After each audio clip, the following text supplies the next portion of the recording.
पिछली क्लास में हमने भारतेंदु युग की बात की थी। भारतेंदु युग के बारे में बात करते हुए हमने बताया था कि भारतेंदु युग कायदे से आधुनिक काल का प्रवेश द्वार है और भारतेंदु हरिश्चंद्र के नाम पर इस युग का नामकरण हुआ है। भारतेंदु युग में मुख्य रूप से दो वर्ग के कवि हैं। एक वर्ग के कवि वे हैं जो रीतिकालीन प्रवृत्तियों को लेकर के चल रहे थे, जिसमें सेवक, सरदार, हनुमान, लछीराम, ठाकुर रघुराज सिंह, रीवा नरेश आदि आते हैं। और एक तरीके से इनके काव्य की जो प्रवृत्तियां हैं वो रीतिकालीन काव्य प्रवृत्तियों का ही बढ़ावा है। दूसरे वर्ग के कवि जो हैं वो भारतेंदु मंडल से संबंधित हैं। भारतेंदु मंडल के कवि हैं, उन्होंने भी श्रृंगार आदि पर रचनाएं लिखी है, लेकिन उनके यहाँ क्या है कि सामयिक जो समस्याएं हैं उनसे उनका काव्य जो है उनका अछूता नहीं है। तो सामयिक समस्याएं उन्हें विकल्प बेचैन करती हैं और इसी आधार पर उन्होंने अपनी कविताएं वगैरह लिखी है। और इसी आधार पर वे भारतेंदु के पहले वर्ग के कवि जो सेवक, सरदार, हनुराम आदि से इस अर्थ में अलग हैं कि उन्होंने आम जनता की समस्याओं को उन्होंने अपने काव्य में उठाया है।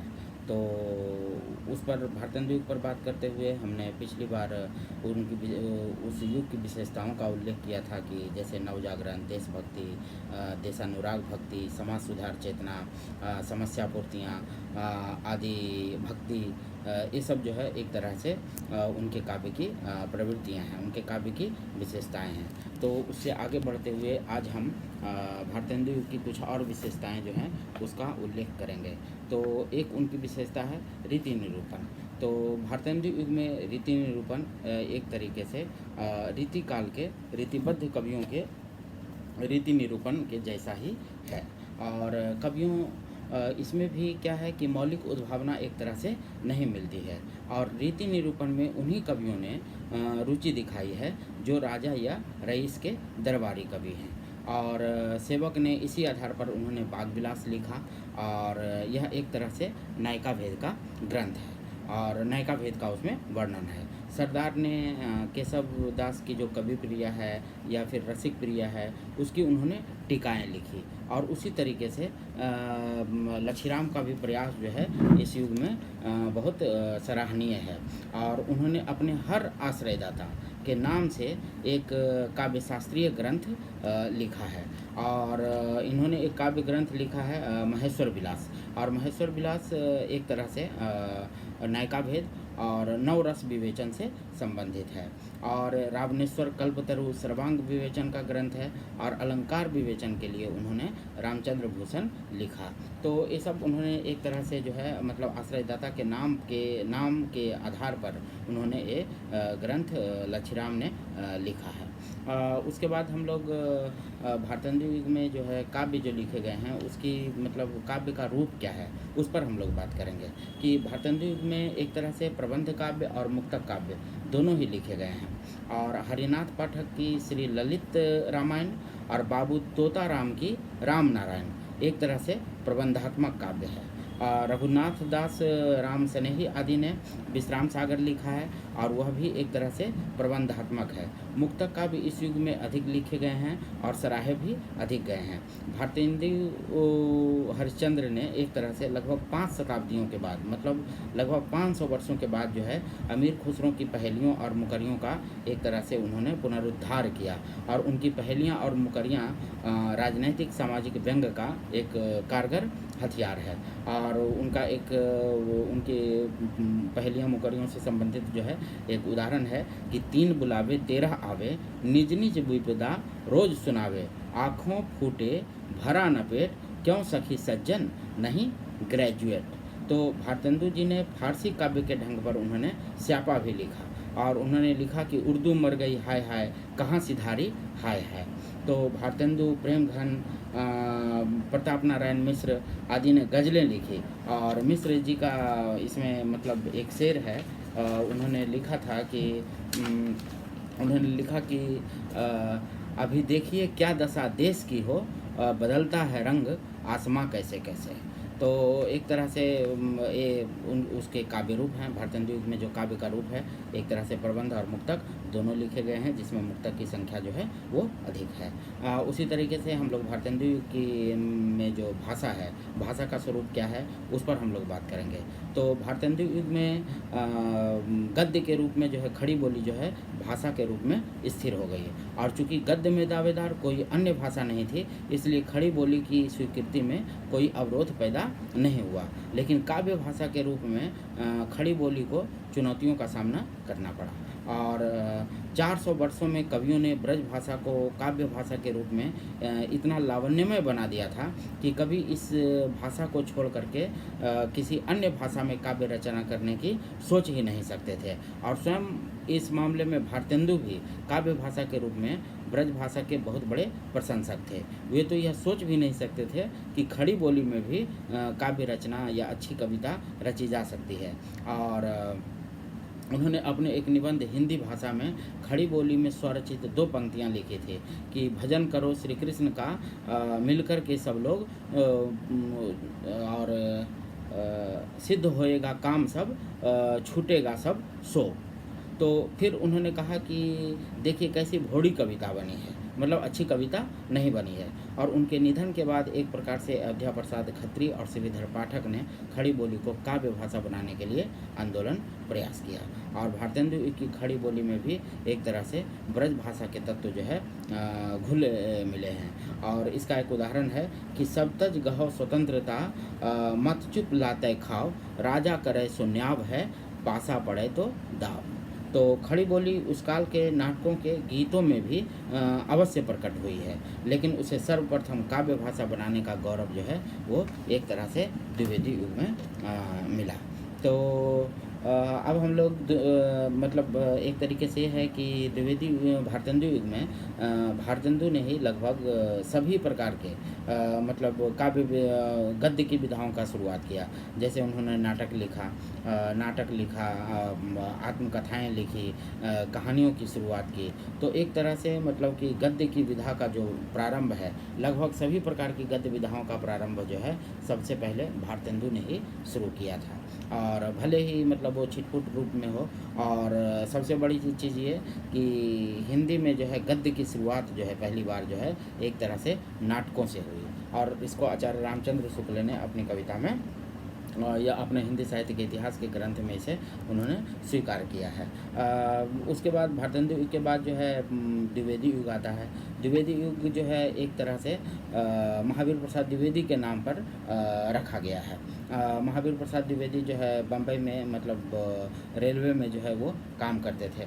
तो एक तरीके से हम लोग एक थोड़ी सी संक्षिप्त चर्चा जो है वो द्विवेदी युग के बारे में करेंगे कि द्विवेदी युग एक तरह से अगर कायदे से हम देखें तो 20वीं सदी के पहले 2 दशकों का युग है। और द्विवेदी युग की सही पहचान इसे भारतेंदु युग से जोड़ करके एक तरह से भारतेंदु युग की नवजागरण परक चेतना और छायावाद की सांस्कृतिक स्वतंत्र चेतना से जोड़कर देखने से होती है। और उस समय तक देश जो है एक प्रकार से एक करवट लेकर के अपनी गहरी सुसुप्ति से जग चुका था।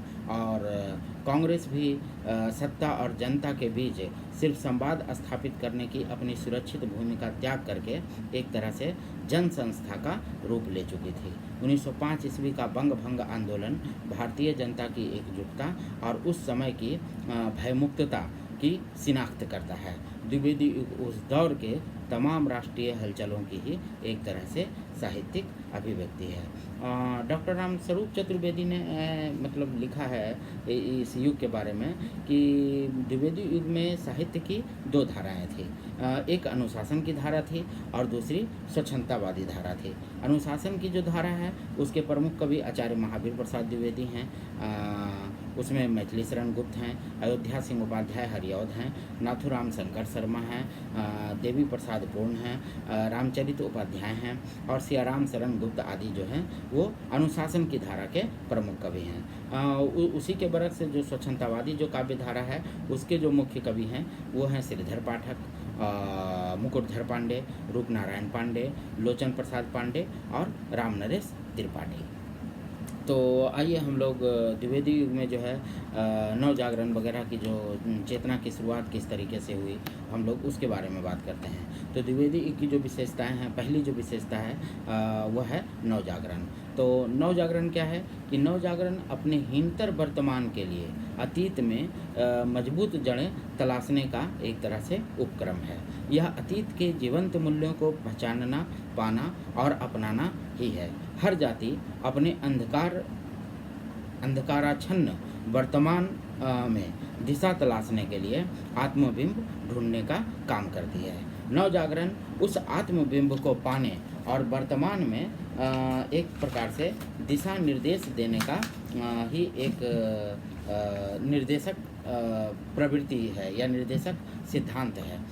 मैथिली शरण गुप्त जी ने हमें जगाने के लिए भारत भारती लिखी और इसमें वे जो है एक प्रकार से अतीत, वर्तमान और भविष्य, इन सभी का जो है एक तरह से वे गंभीर मूल्यांकन प्रस्तुत करते हैं। और उन्होंने लिखा है कि हम कौन थे, क्या हो गए हैं और क्या होंगे अभी, आओ विचारें मिलकर ये समस्याएं सभी।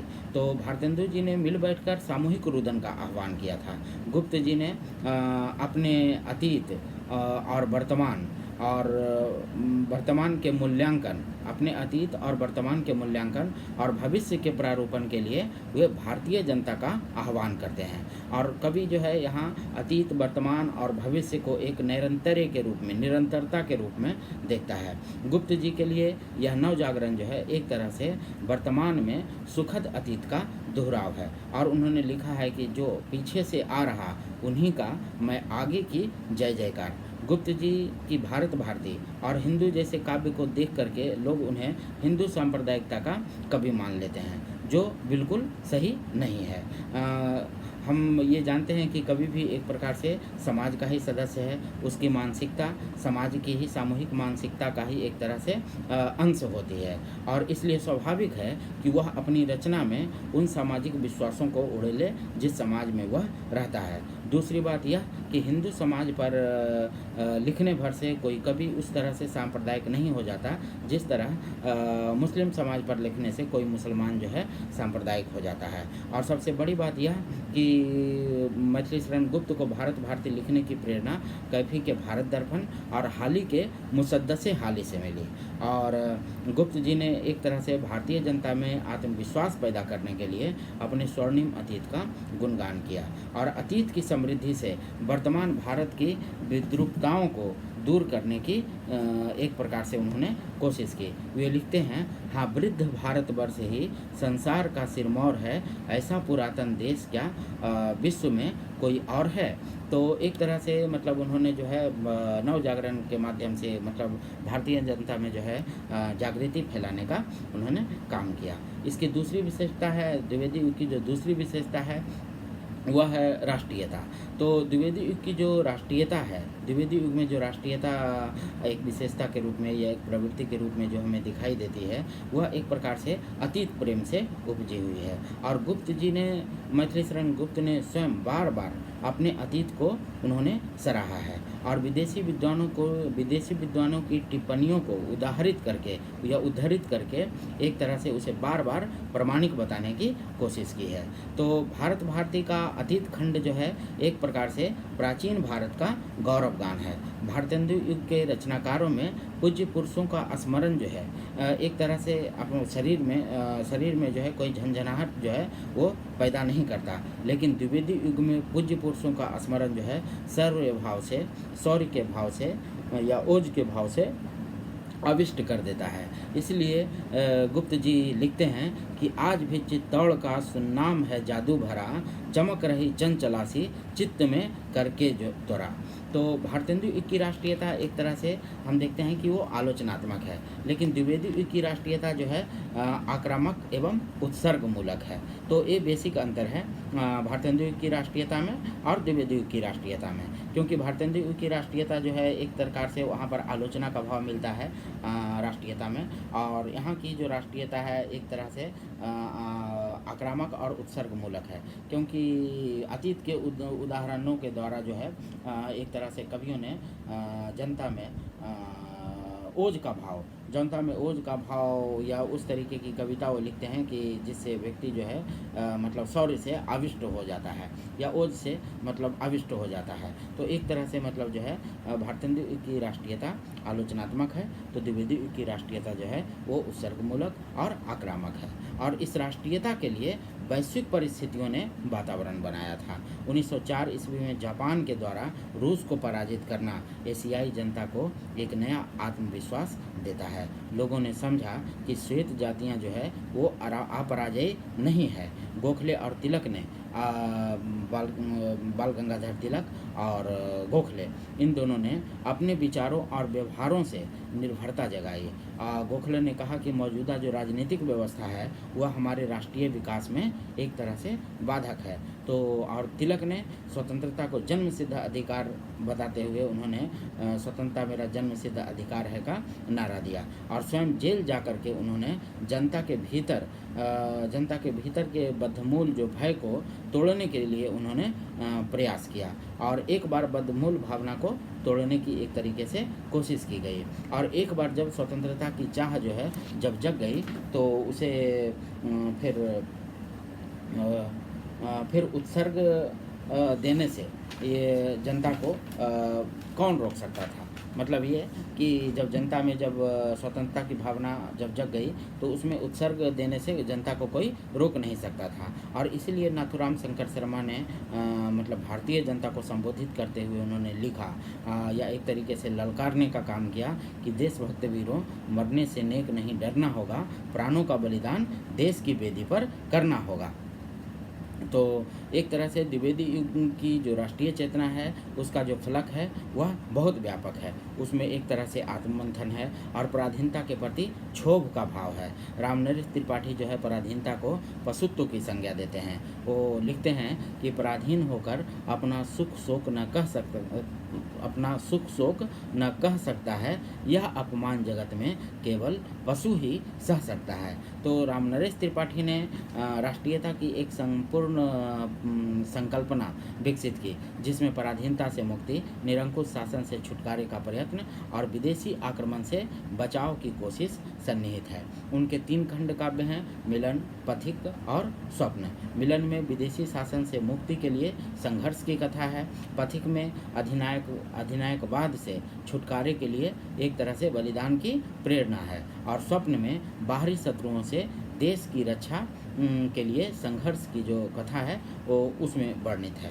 देश प्रेम देश को जाने बगैर संभव नहीं है। मिलन जो खंड काव्य है उसका नायक देश भ्रमण करता हुआ देश से परिचय पहले स्थापित करता है और फिर गुलामी के विरुद्ध जो है वो संघर्ष छेड़ता है।